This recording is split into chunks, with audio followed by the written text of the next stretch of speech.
ሰላም የእግዚአብሔር ቤተሰቦች ከማኅበረ ቅዱሳን ቴሌቪዥን የዕለቱን አጫጭር መረጃዎች ይዘንላችሁ ቀርበናል። የቅዱስ ሲኖዶስ ምልዓተ ጉባኤ የመክፈቻ ጸሎት በዛሬው ዕለት ተከናወነ። የኢትዮጵያ ኦርቶዶክስ ተዋሕዶ ቤተ ክርስቲያን ቅዱስ ሲኖዶስ ለሚያካሂደው የጥቅምት ምልዓተ ጉባኤ የመክፈቻ ጸሎት በዛሬው ዕለት ጥቅምት 11 ቀን 2018 ዓ.ም በመንበረ ፓትርያርክ ቅድስተ ቅዱሳን ቅድስተ ማርያም ገዳም ተከናውኗል። ብፁዕ ወቅዱስ አቡነ ማትያስ ቀዳማዊ ፓትርያርክና ብፁዓን አበው ሊቃነ ጳጳሳት በጸሎት መርሃ ግብሩ ላይ የተገኙ ሲሆን በነገው ዕለት ጉባኤው የሚጀምር ይሆናል። ይህ ጉባኤ በዓመት 2 ጊዜ የሚካሄድ ሲሆን ለቅድስት ቤተ ክርስቲያንና ለሀገር የሚጠቅሙ ጠንካራ ውሳኔዎች ይተላለፉበታል። ከአባቶቻችን ለልጆቻችን በሚል መሪ ቃል የገቢ ማሰባሰቢያ መርሃ ግብር ሊካሄድ ነው። በዛሬው ዕለት በቦናንዛ አዲስ ሆቴል በተሰጠው ጋዜጣዊ መግለጫ የደብረ ታቦር ደብረ ሉላን መድኃኔዓለም የአራቱ ጉባኤያት መጻሕፍት የምስክር ጉባኤ ቤት የ72 ሚሊዮን ብር ፕሮጀክት ይፋ አድርጓል።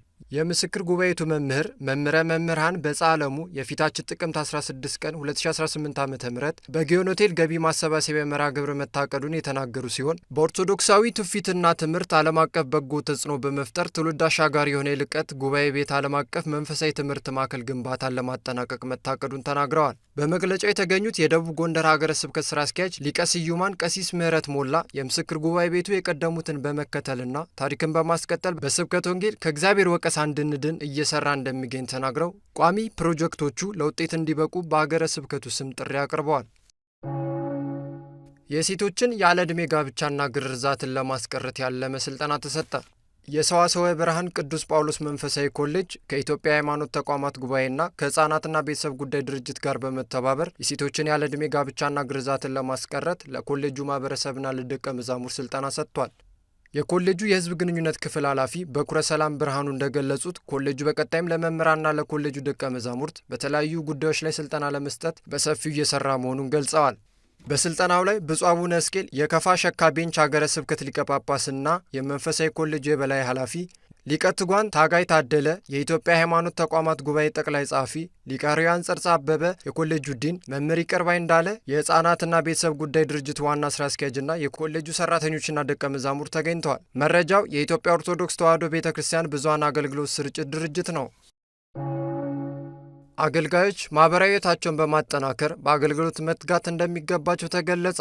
በማኅበረ ቅዱሳን አዲስ አበባ ማዕከል የሰሜን ማስተባበሪያ አባላትና ግንኙነት ማዕከላት አገልግሎት ክፍል ለማስተባበሪያና ለግንኙነት ማዕከላት አባላት የልምድ ልውውጥ መርሃ ግብር አካሂደዋል። የልምድ ልውውጥ ተሳታፊ የሆኑ ወንድሞችና እህቶች ልምዳቸውን ባካፈሉበት ወቅት አገልጋዮች እርስ በራሳቸው በመተሳሰብ ብሎም የማህበራዊ ሕይወታቸውን በማጠናከር በአገልግሎት መትጋት እንደሚገባ መክረዋል። የአገልግሎት ፍቅርና የትዳር ሕይወት በልምድ ልውውጡ ከተካተቱ ርዕሰ ጉዳዮች የሚጠቀሱ ናቸው። መረጃው በማኅበረ ቅዱሳን የአዲስ አበባ ማዕከል ነው።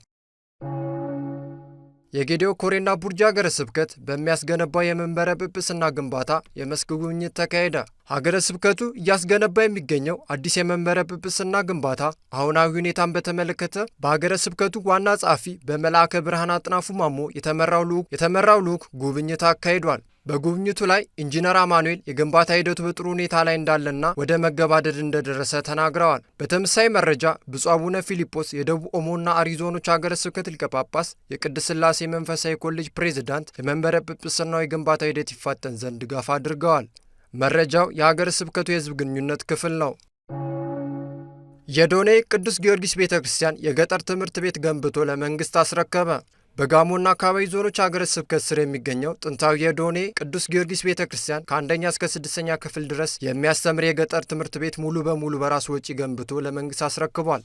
መርጌታ ታምራት ተረፈ የወረዳው ቤተ ክህነት ስራ አስኪያጅ ባስተላለፉት መልእክት ቤተ ክርስቲያኗ ከመንግሥት ጋር በመሆን በልማት ስራዎችና በበጎ አድራጎት ተግባራት እየሳተፈች መሆኗን አስረድተዋል።